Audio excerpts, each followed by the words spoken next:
Also overwhelming the media, because while we go back and relitigate this question of him being a birther, like at the time, you know, nobody took it seriously enough to really make someone who avowed this stuff that toxic, because John Boehner was sort of playing footsie with it by saying, it's not my job to tell my caucus members not to promote legislation, you know, resolutions about this stuff. So the media didn't do their job 4 years ago or 6 years ago when this stuff first cropped up. Now we're relitigating it. We cut to this press conference today, which was Donald Trump parading out actual, servicemen, vets who won awards, who were also birthers, incidentally. Like half of those guys have been publicly gone out and espoused birtherism too, and then spent the entire time doing this. And then at the last couple of minutes of the press conference, this is what Donald Trump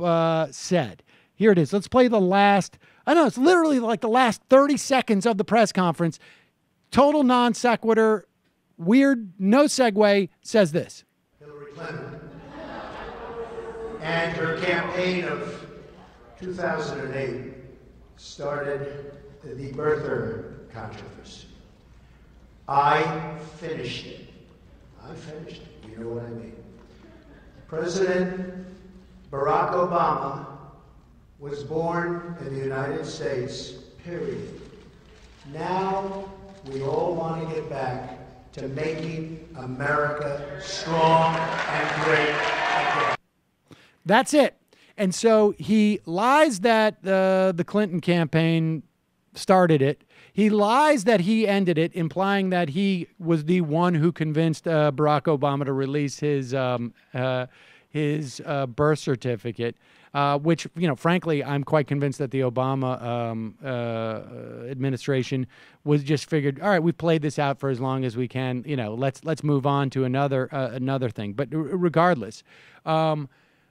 But the idea that we're talking about this and that this is the sort of the media narrative as opposed to the other things. Now, look, everybody listening to the sound of our voices knows just about everything about Donald Trump that we would otherwise be talking about at this point because we've covered it. But the fact is the vast majority of Americans are just tuning into this campaign now. The media is tired of talking about the things that we've already talked about, whether it's, you know, the mafia stuff, the DOJ giving him, a consent decree multiple occasions because they wouldn't rent to black people. I mean, just on and on. 150,000 stolen from people in 9/11. And I mean, the story about his foundation. He's never given any money. He's used it as some type of pass through. Other people's money. I mean, it just goes on and on and on. Like the pattern, and that's why the media even showing up today. Like there just is a point where you can't believe them anymore because they would have to be the stupidest people alive, which I guess maybe they are, but I don't think they are. I think again, it's just ratings, and this is a total crap show, and that's why we exist these days. Because you can't tell me. I mean, how it's basic IQ tests. You need to show how you learn to put patterns together. When it's a pattern that in this guy's business life, political life, and really everything he's ever done, It's a Texas two-step. I'm going to provide this big thing you've never seen before. You're going to be shocked, amazing. You're not going to believe it. Cover it too. Then he shows up and he provides absolutely nothing.